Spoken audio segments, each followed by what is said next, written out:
Lost in a storm, your pace through the Reichwald quickens as you hear the distant approach of cloven hoofs. Amongst the boughs there are strange dancing shadows that tell of the malignancy which is quickly closing in.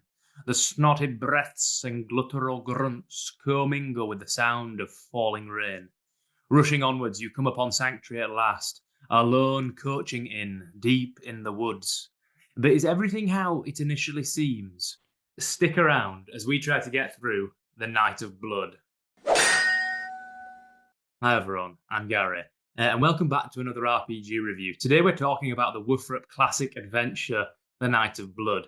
Now, The Night of Blood is a really short adventure written for Warhammer Fantasy Roleplay First Edition. It's only 7 pages long, written by the venerable and fantastic adventure author Jim Bambra.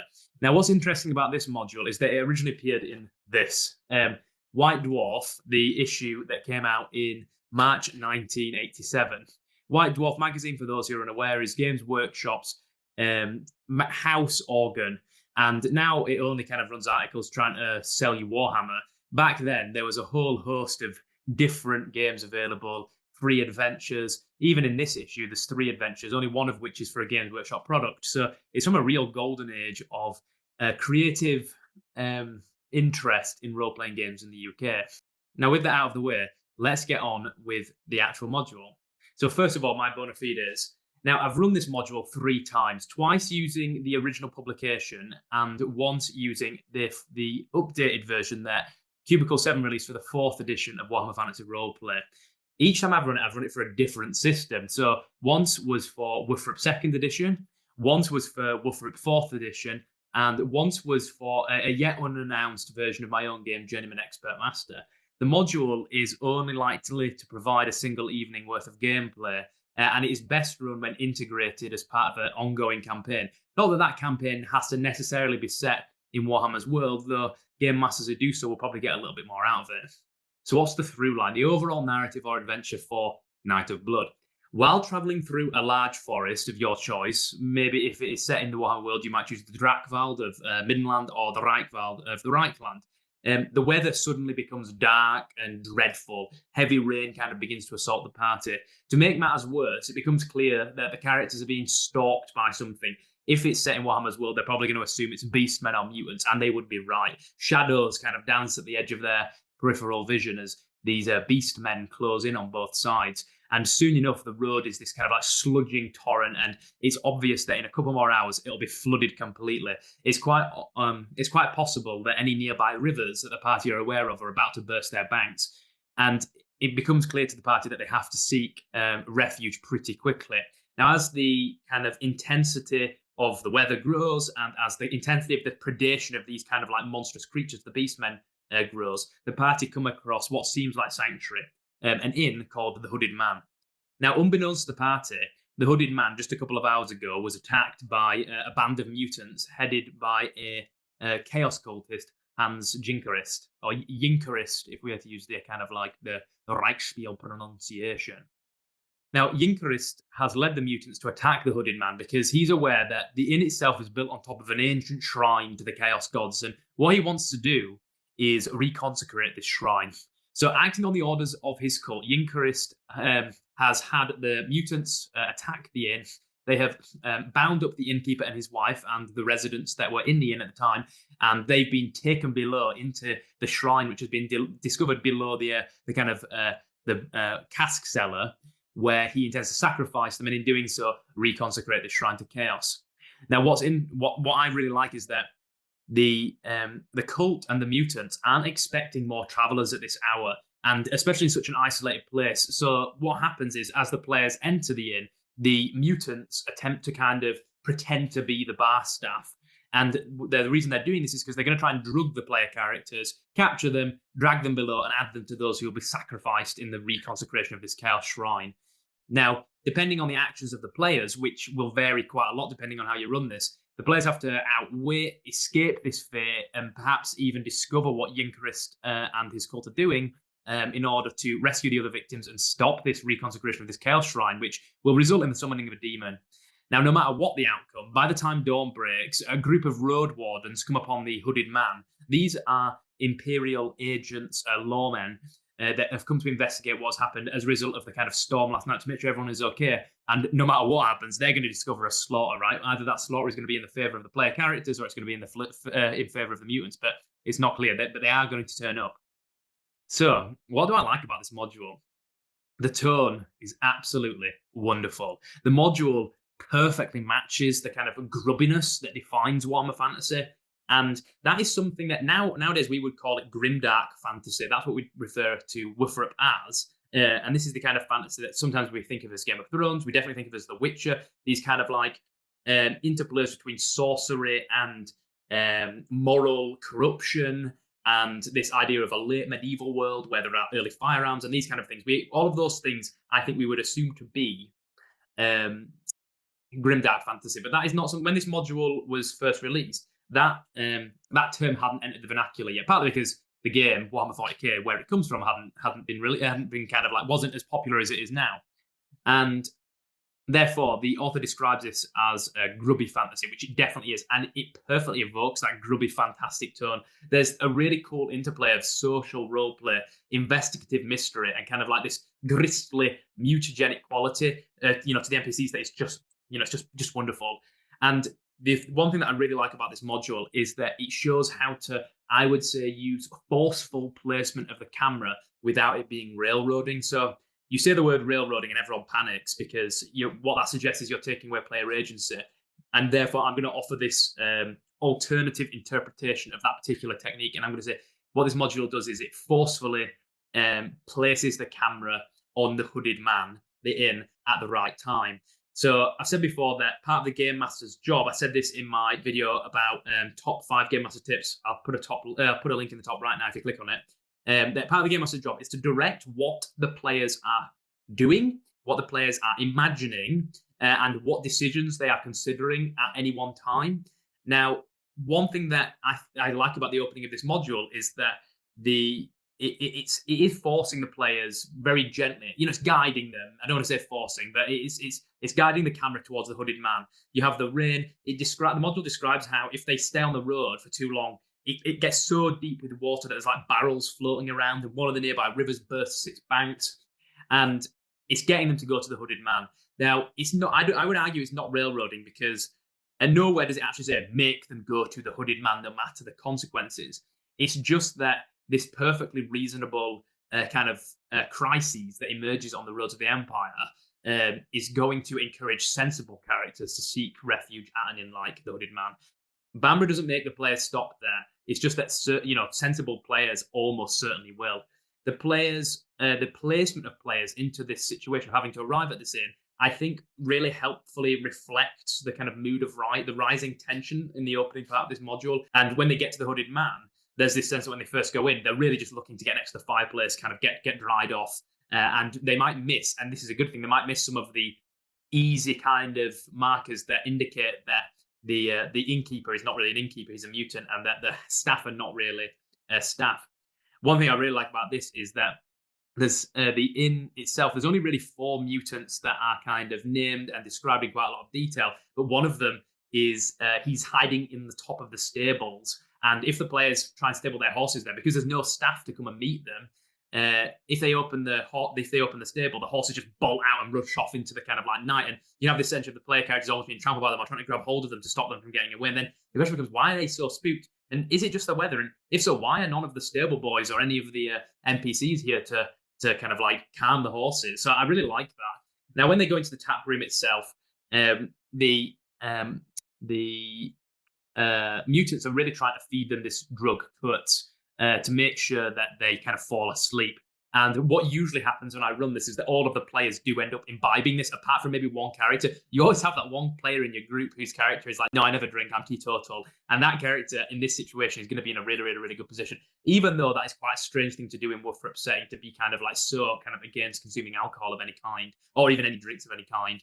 And then one thing that is really fun, which is part of I would say the varied outcomes of this module, is that I love the moments where sometimes a couple of the player characters realize that they're being drugged, or they realize that the barman is a mutant, or they just realize something is really wrong, but they're also aware that they don't know exactly who they can trust. Now, the truth is they can't trust any of the mutants, any of the staff, because they're all been replaced by mutants.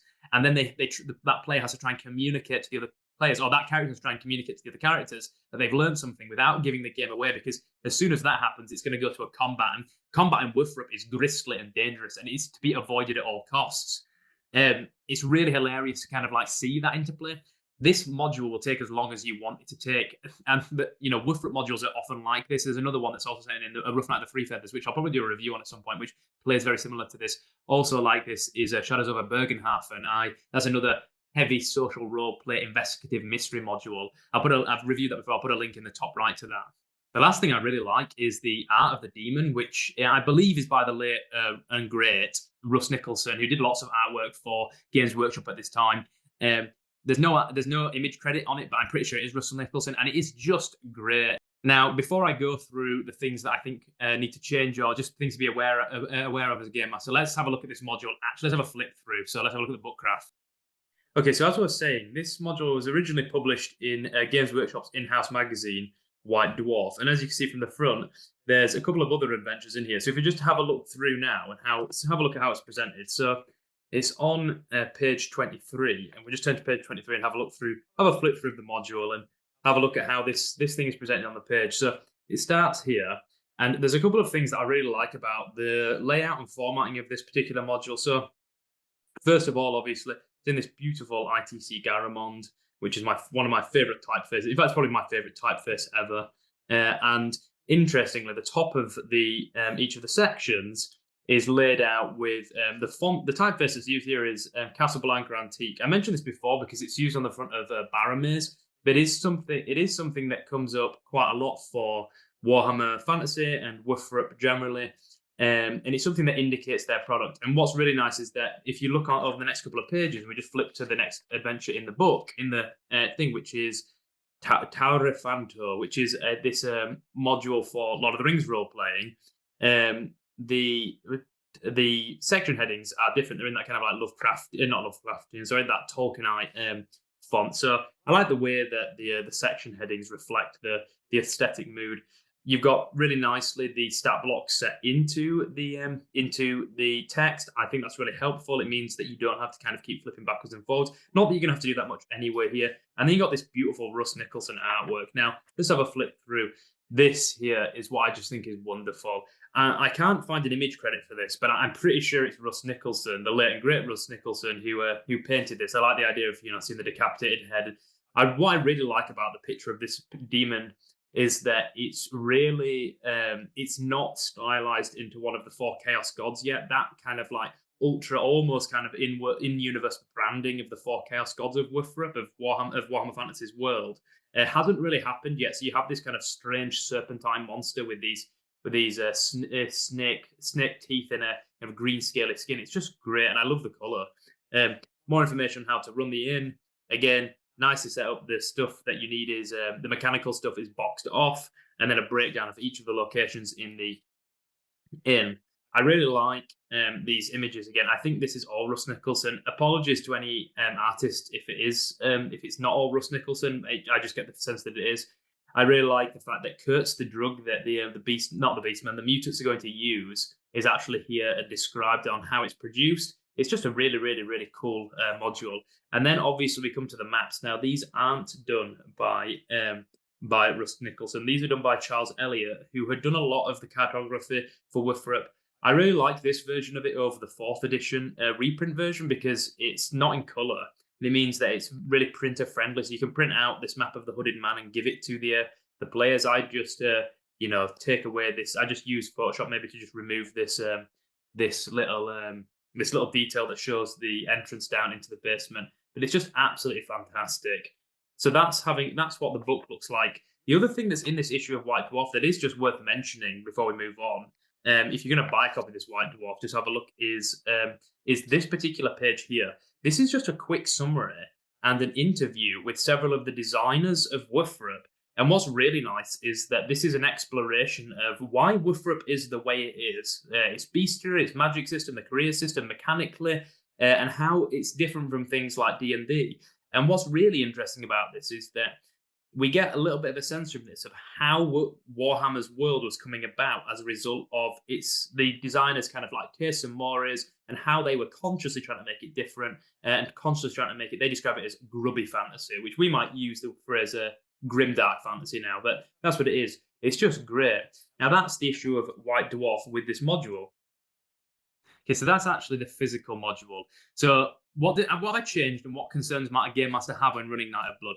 As with any module that is heavy on role playing, one concern that a game master is always going to have is the pace, the rate at which the players kind of discover the true nature of what is happening at the Hooded Man is going to be largely up to the choice of the game master. And then up to that point, as soon as they become suspicious, things are going to catalyze probably very quickly, but also very unpredictably, because the players are going to start taking very active decisions if it's not going to be clear what they do. So what a game master has to do is decide just how much information to reveal and when, that they want to feel like they're getting something out of this module. And then I guarantee you, because this is something that always comes out in play, is that as soon as the players have any real suspicions about what's going on and the sincerity of the innkeeper or the staff, things are going to progress quite quickly, and a fight might break out very quickly, because that's quite possible. If they're sat there, if the players are sat there and they've worked out that the innkeeper is a mutant, and there's only like 2 mutants in the tap room, and there's 4 or 5 player characters, maybe even more, maybe 6 player characters, and one of them's got a pair of pistols, he might just pull it. That player character might just pull their gun and shoot the mutant. There's a good chance that's just going to kill them outright. At which point the player characters will gain a kind of significant advantage over the situation. To some extent, fortune favors the bold on this. As soon as they realize if they take action, that is going to give them the highest possible chance of succeeding in this module. To run this, like any such adventure well, it's important that you have a mastery of pace over those events. Before the game, you really need to learn the map of the Hooded Man. That will make things more fluid. I really can't stress this enough. You should look at the map of the Hooded Man, learn all of the locations, know what each of the rooms are, because there's not so many of them. And that will allow you to move the mutants around, maybe even introduce a couple of the beast men, and allow that to kind of flow very, very naturally. Another thing about the map is that it's kind of hard to work out, especially if you're using the 4th edition version, where the entrance to the basement is and where the entrance to the kind of shrine is. So just making sure you've read the map and you know where the entrance to these locations are. And I would just give players a map of the inn. I would give them a map of the original version because it's friendly on the printer. Just make sure you delete that kind of like that. You scrub out that entrance to the kind of sub basement. And then lastly, one thing I find when I've run that is that it's really easy for players to miss the fact that there is a shrine underneath the inn. It's very easy that they're going to find out that the mutants have taken over. But the one thing that you need them to discover is also that it's not just that these mutants have taken over and like they've killed the staff. It's the fact that they have captured the staff and taken them somewhere. And the way I would do this is that if your players capture a mutant, you can have them apply a little bit of, forceful interrogation, shall we say, to revealing the true intentions of what the mutants are doing. If that's not the case, what I do is, or if that's looking very unlikely, or you've just got characters that are just going to slaughter these, have one of the mutants escape the tap room or wherever the fight breaks out and run into that sub-basement, leading the players there quite directly, because otherwise there's a really good chance they're just going to miss it. The last thing that's worth saying is I really don't like the 4th edition art. I think the art for the 4th edition version, which replaces the Russ Nicholson art, is just inferior in every way. And what it does is, it's because it brands this creature as a very kind of Zinchian monster. And I think that fundamentally kind of debases the quality of chaos that I find appealing, this kind of mercurial, unknowable nightmare that's kind of like nebulous and can kind of take any form.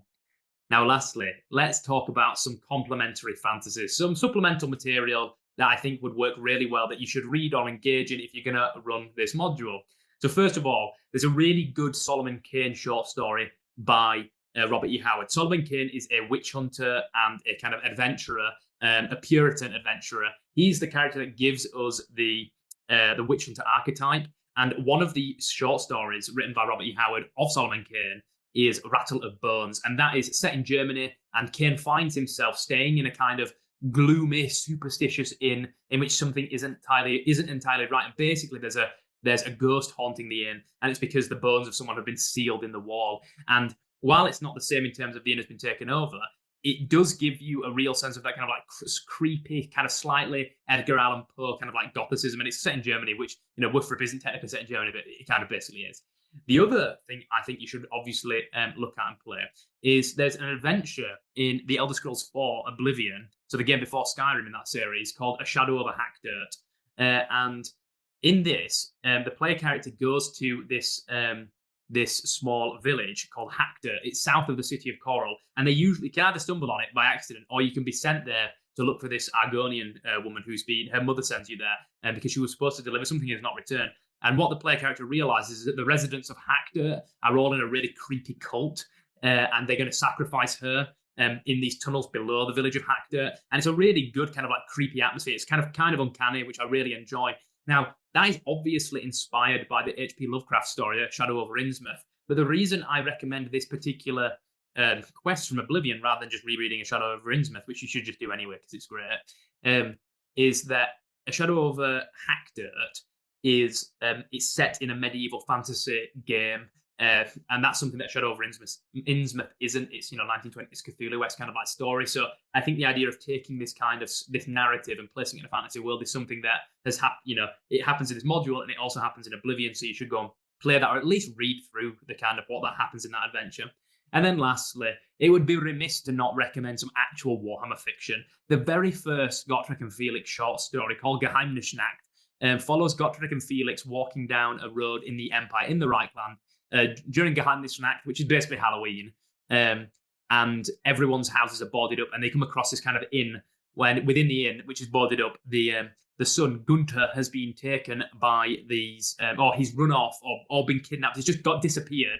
And Gotrek and Felix go to the nearby Darkstone Ring, which is a kind of a henge at which a group of kind of Slaneshi cultists, I think, are performing a ritual. It turns out I think the sun is actually one of them. But that also really helps set up this kind of like grisly tone. So they're three supplementary kind of like adventures and stories that I think you would really enjoy. Now, that is The Night of Blood by Jim Bambara. I'll put a link to the free version, which is now available for WFRP 4th edition below, along with a couple of links to my own game and my own modules. As ever, just like and subscribe, do all that good stuff. But thank you for listening. I'm Gary, and I'll speak with you again soon.